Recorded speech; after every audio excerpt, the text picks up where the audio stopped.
Mudando de assunto agora, o Estatuto da Criança e do Adolescente é um documento que reúne as leis específicas que asseguram os direitos e deveres das crianças e adolescentes. O ECA nasce da luta de diversos movimentos sociais, já que antes do Estatuto existia apenas o Código de Menores, que tratava de punir as crianças e adolescentes consideradas infratores. Por isso, a importância de uma nova visão e que a gente faz questão de destacar hoje, nesse Dia das Crianças. Mais detalhes agora na reportagem da Selma Souza.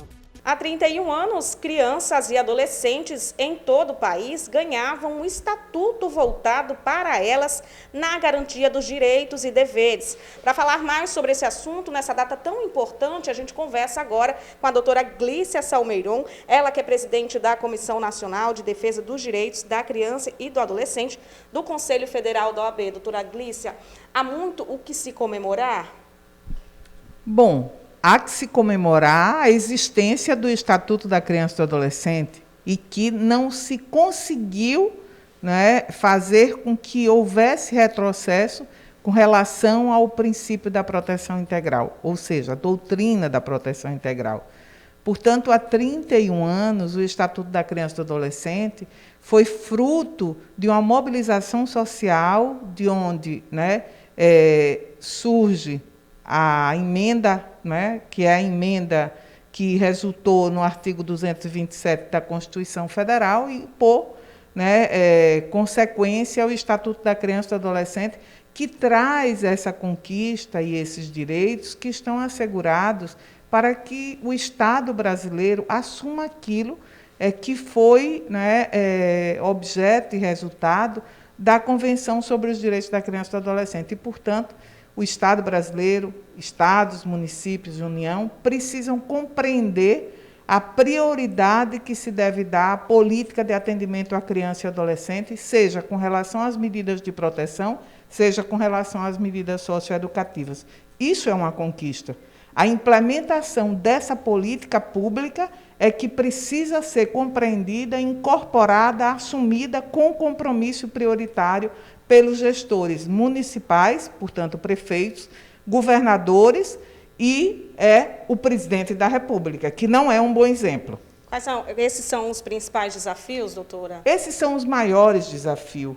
Quando a sociedade entender que o Estatuto da Criança ele não garante apenas, né, aquilo que é dito popularmente como somente direitos. Ele traz direitos, deveres, obrigações, mas traz, sobretudo, uma política que tem na rede de proteção e no sistema de garantia de direitos de crianças e adolescentes a igualdade de direitos entre todas as crianças. E não só aquelas crianças que eram encarceradas, que eram segregadas pela condição e o estado de pobreza. Pois é, em 1990, antes, né, do Estatuto da Criança e do Adolescente, existia o Código de Menores, que só falava mais da penalidade para essas crianças, não era isso, doutora? O Código de Menores tinha por objetivo corrigir aqueles meninos e meninas que praticavam algum tipo de ato que fosse considerado pela sociedade como delito, por isso eram chamados de delinquentes. Entretanto, observa-se que, e isso são dados, não sou eu que estou dizendo, que apenas se aplicava o Código de Menores a crianças e adolescentes de baixa renda, ou seja, crianças que, né, eram pobres, que não podiam, né, alcançar o objetivo que hoje é igual para todas as crianças, pelo menos à luz da legislação brasileira, eram colocadas, né, naquilo que se chamavam orfanatos, pelo estado e a condição de pobreza, ou seja, por pertencer às camadas populares, às famílias de camadas populares.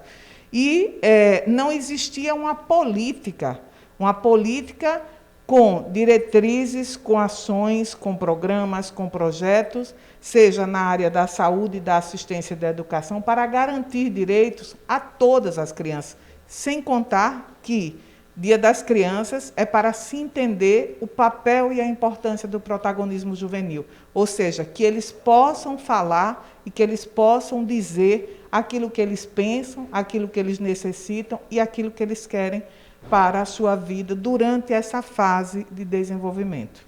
Doutora Glícia, obrigada pela sua participação aqui conosco. Nós é que agradecemos. Sigo com você no estúdio.